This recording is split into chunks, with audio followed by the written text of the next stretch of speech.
सोचे कैसा होगा वो नजारा जब एक विदेशी नेता भारत की राजधानी की तारीफों में डूब जाए। क्या ये महज एक औपचारिक मुलाकात थी या कोई बड़ी साझेदारी की शुरुआत? रेखा गुप्ता की अगुवाई में क्या दिल्ली अब बनेगी विश्व की आदर्श राजधानी? यह दिल्ली के इतिहास का एक खास दिन था जब देश की राजधानी में दो बड़े नेताओं की मुलाकात हुई। एक तरफ थे ब्रिटेन के पूर्व प्रधानमंत्री टोनी ब्लेयर, जो दुनिया भर में अपनी सूझबूझ और अनुभव के लिए जाने जाते हैं, और दूसरी तरफ थी दिल्ली की नई मुख्यमंत्री रेखा गुप्ता, जो अपने 100 दिनों के तेज और असरदार काम से लोगों का ध्यान पहले ही खींच चुकी है। ये सिर्फ एक औपचारिक भेंट नहीं थी, बल्कि ऐसे विचारों और अनुभवों का संगम था जो दिल्ली के भविष्य को नया आकार दे सकता है। 19 जून 2025 को दिल्ली सचिवालय में हुई इस मुलाकात में मुख्यमंत्री रेखा गुप्ता ने टोनी ब्लेयर को 100 दिनों की उपलब्धियों से जुड़ी एक खास बुकलेट भेंट की।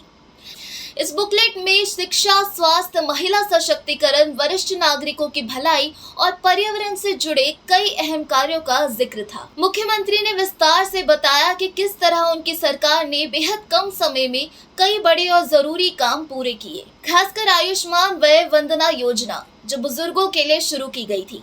उसे सुनकर टोनी ब्लेयर काफी प्रभावित हुए। टोनी ब्लेयर इस बात से हैरान थे कि इतनी बड़ी आबादी वाले शहर में इतने कम समय में इतनी योजनाएं लागू की गई। उन्होंने माना कि ये काम आसान नहीं था और इसे देखकर दुनिया के बाकी शहर भी दिल्ली से प्रेरणा ले सकते हैं।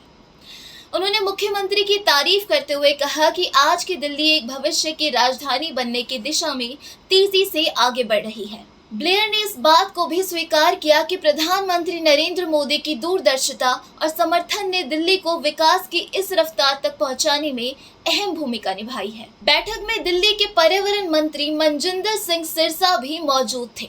उन्होंने बताया कि टोनी ब्लेयर इस बात से खास तौर पर प्रभावित हुए कि दिल्ली सरकार और एनजीओ यानी गैर सरकारी संगठनों के बीच किस तरह का तालमेल है। उन्होंने यह भी साझा किया कि टोनी ब्लेयर खुद भी दुनिया भर के सामाजिक संगठनों के साथ मिलकर काम करते हैं और उन्होंने दिल्ली की इस साझेदारी को सराहनीय बताया। इस मुलाकात में शिक्षा और स्वास्थ्य व्यवस्था में तकनीक के इस्तेमाल, साफ सफाई और हरियाली बढ़ाने की योजनाओं, महिलाओं की भागीदारी और गरीबों तक सरकारी योजनाओं पहुंचाने जैसे विषयों पर भी चर्चा हुई। रेखा गुप्ता ने स्पष्ट कहा कि दिल्ली सरकार अब ग्लोबल स्तर की सोच के साथ काम कर रही है, लेकिन उसकी जड़ें स्थानीय जरूरतों में गहराई से जुड़ी हैं। टोनी ब्लेयर और रेखा गुप्ता दोनों ने इस बातचीत को विचारों का एक सकारात्मक आदान प्रदान बताया।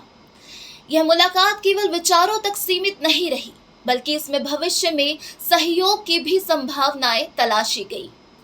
यह साफ है कि दिल्ली अब न केवल भारत की राजधानी है, बल्कि यह एक ऐसे मॉडल शहर के रूप में उभर रही है जहां तकनीक, सोच और सेवा का सुंदर तालमेल हो रहा है। यह मुलाकात इस बात का संकेत है कि जब अंतर्राष्ट्रीय अनुभव और स्थानीय इच्छा शक्ति मिलती है तो बदलाव सिर्फ सपना नहीं, एक सच्चाई बन जाता है। इस खबर पर आपकी क्या राय है, हमें कमेंट कर जरूर बताएं।